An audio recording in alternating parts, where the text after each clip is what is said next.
Cats. Honestly, not a fan. They sleep for about 23 hours, and while awake, they're clearly plotting elaborate ways to remove you from existence.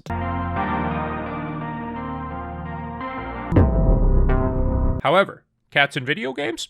Top tier. I will always cherish the adventures I've had with my Palicos, Ween Lord, and Ravioli. But as many animals you see in video games, and as much as people love them, they're always in the background. It's relatively uncommon to see animals as anything other than these sidekicks or mascot type characters. That's why when Stray was announced, I was immediately intrigued. So intrigued that I even put it in my must-play games of 2022 video. My excitement was immeasurable when we got the release date, July 19th.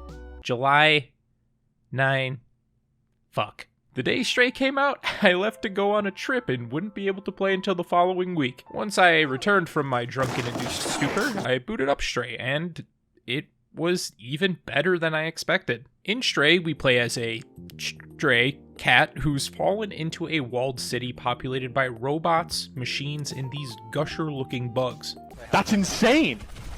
That's a bug! That's a bug! Our goal here is to not be here and escape said city and make it back outside. It's a bit difficult to do just as a cat, you know, can't talk, no opposable thumbs, but apparently they can buy energy drinks. So to aid in our journey, we enlist the help of B12, a robot that we activate in a lab. B12 will serve as our means for communication as well as storing items and tools. We'll explore the expansive city, meeting its inhabitants and uncovering the mysteries within. I really had no expectations of the story going in. I actually figured the story would be lacking and that it would be more focused on the gameplay side of things. Not this time. Well, I'm glad I was wrong. I'm not going to sit here and tell you this is the second coming of Undertale or Red Dead Redemption, but was pleasantly surprised at the amount of effort that went into it. It becomes clear very early on that these robot citizens were once human, but obviously have forgotten how that happened.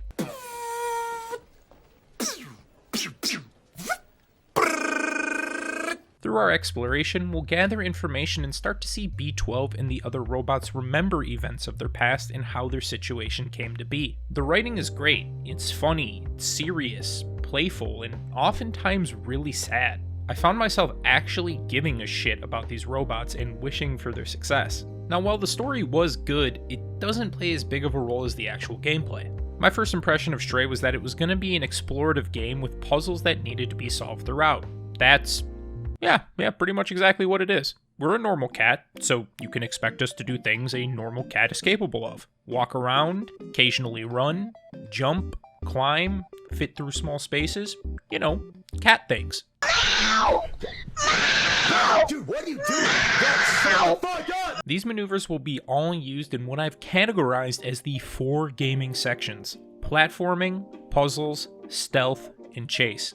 The platforming/climbing sections make up a majority of the game. We'll often have to scale large buildings or obstacles to get to areas that will progress the story. I say platforming, but it's really just climbing because you'll have no fear of actually falling from one of the great heights. The puzzles aren't exactly brain busters, but are fun to complete and have pretty good variety throughout. Knock a can over into a fan to stop it spinning, or knock a picture off a wall to reveal a code behind it. There are a few more elaborate puzzles that require the help of B12, but again, you shouldn't have much difficulty. Stealth parts are pretty self-explanatory. You'll have to get from point A to point B without being detected by these security drones. There's only a few chase moments, but I figured I'd mention them. You'll be doing your cat things, then all of a sudden these wacky parasite bugs will start coming after you. But thankfully, you studied the 5 Ds of dodge, duck, dip, dive, and die. I killed the cat. You can do it! Cut his fucking head off! Only once, but hey, that's why they got 9 lives. So, the world and music. You want to hear about the world and music, right? Not my feline murdering escapades. We get to experience the detailed neon-lit alleys of a decaying cyber city in the murky environments of its seedy underbelly. Despite being a city of machines, it feels very much alive. Whether it's the rundown-looking slums, the quiet ant village, or the bustling midtown, each area has their own unique charm and are beautiful in their own way. The music is fan-fucking-tastic. It covers pretty much every vibe you could want and even mixes it into the gameplay. We can come across a bunch of radios that play some really fun, funky, lo-fi style tracks. We can give sheet music to a robot with a guitar to hear some Undertale-esque 8-bitty guitar riffs. There's even a part where we infiltrate a clothing company with a hardstyle dubstep cassette.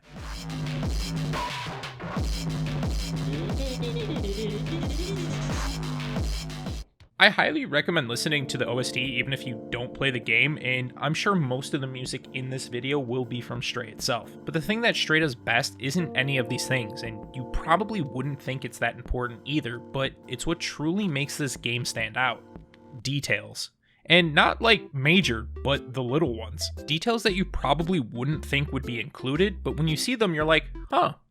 Cool. With Stray, there's so many of these unexpected additions that at first they're a welcome surprise, but then you find yourself specifically looking for all the details the world holds. Walking on top of the keyboard to put in a code, scratching the carpet or a couch, playing with a ball, knocking shit over, or finding a nice spot to lay down for a nap. All things cats do. How neat is that? And then when I thought I was done, I just kept uncovering more shit. Walking in paint will actually leave little footprints around. You can jump on these dudes' chest game and completely ruin it. You can take a nap on this dude's chest and even be a public nuisance attempting to trip the citizens. These are only a few of the things you can find while playing, and only things related to just the cat. Then you find out that the world itself has even more little details and Easter eggs. That's pretty neat. Without sitting here forever describing all the ones I found, some of my favorites were this robot who took a screwdriver to the knee, and that there's robots eating fucking ramen in one of the restaurants, with there also being an option for GP udon.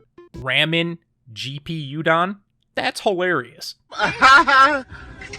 Most times, I found myself completely zoning out and just exploring around without caring about progressing the story. And that's the thing that makes Stray so great. I love Elden Ring, but I don't need every game to be in a 100-hour mental roller coaster that takes away any of my remaining sanity. Sometimes you just need cat. This is a game where you can vibe, listen to good music, and truly get lost in this wonderful world. The only criticisms I've heard of the game is that 1, it's very short, and 2, the price is a bit high for the amount of gameplay. I've always been a proponent of it's not about how long a game is, it's about the experience crafted in that time. 10 times out of 10, I would rather play an 8-hour game where I enjoyed myself throughout, rather than a 50+ hour title filled with meaningless content. I'm looking at you, Assassin's Creed Valhalla. Stray on average, I'd say would take about 5 to 6 hours to complete and is currently listed for $29.99 USD. Definitely on the shorter side of games, but I enjoyed every minute I played. I was able to just relax and immerse myself in the world while completing tasks that would progress the story. It's kind of the complete opposite of a game I played recently and another title I had on my must-play of 2022,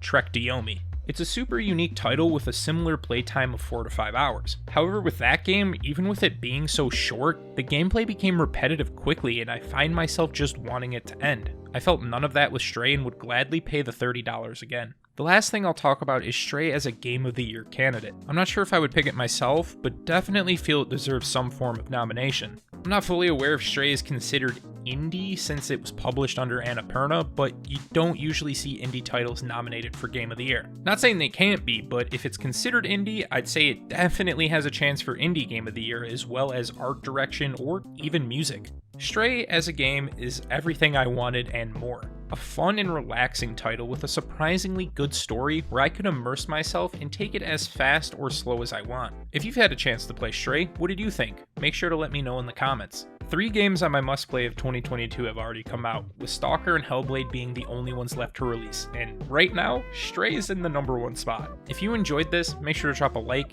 comment, and subscribe. If you want to support me further, you can check out my Patreon in the description. It has a bunch of cool rewards like picking games I stream, Discord badges, exclusive content, early access, or even shoutouts at the end of my videos like Nova, That Rat Murrow, Peppy Jewel, Nicholas Gutierrez, Tech Rob, Shaky Pants, and Chupa. That's all I have for you this time. Hope to see you here again.